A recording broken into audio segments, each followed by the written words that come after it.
The sky was clear and dark, and a slight breeze stirred the air. Hunting deer had led Eragon deep into the Spine, a range of untamed mountains that extended up and down the land of Alagacia. His family needed the meat to prepare for the rapidly approaching winter. An explosion shattered the night. A wisp of smoke curled in the air, carrying a burnt smell. In the center of the blast radius lay a smoothly polished blue stone. Eragon decided it might at least pay for some food, and tucked the stone into his pack. Worn from the long voyage, Eragon returned home, where he was greeted by his uncle Garrow. He set the stone on the table and explained what had happened. Together they decided to wait for the soon-arriving traders to appraise its worth. The trader Murlock's inspection only raised more questions, and he was not willing to buy the stone either. Instead, he brought dark tidings of the feared King Galbatorix. Strange things were happening, and they seemed to have reached even the remote village of Carvahall. The following night, Eragon was abruptly roused from sleep when a dragon hatched from the stone. Still overwhelmed, he felt a strange consciousness brush against his own.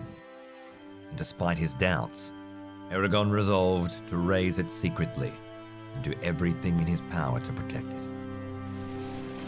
Eragon's excitement grew each day he spent with his dragon, as did his strange connection with it, and his growth was explosive. To keep his dragon safe and away from those that might fear it, he built a small hut in the forest. Soon, using crude images and powerful emotions, they could communicate with each other, even from afar. To learn more about dragons, and to find a suitable name, Eragon visited the old storyteller Brom. He went on about the origins of dragons and elves, the golden age of the riders and their tragic end by the hands of the mad rider Galbatorix. Finally, Brom mentioned the name Saphira, which would later become his dragon's name too. On his way home, Eragon spotted two eerie-looking men in the streets, inquiring about the stone. Hiding behind a corner, Eragon tried to listen closer, but one of the strangers noticed, and both stalked toward him. Eragon, clenched by mortal fear, was unable to move. They were almost to the corner, hands grasping at swords, when suddenly his name was called. The strangers froze and hissed when Brom hurried toward the scene and quickly slipped away. On his way to warn Uncle Garrow, Eragon reunited with Saphira. But upon mentioning the strangers, the dragon fell into a sudden frenzy.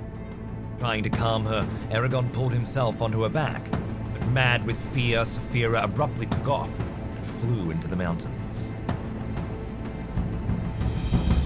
The house had been blasted apart. They found Garrow mortally wounded under rubble and ashes, covered in deep, ragged burns.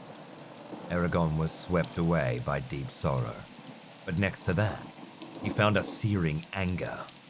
Together with Saphira, he resolved to pursue the strangers and find revenge. After gathering provisions, Eragon was stopped by Brom. The old man knew about the dragon and would not be left behind. When Saphira revealed that they had already been in contact, Eragon grudgingly had to accept. Together, they set off on their fateful journey.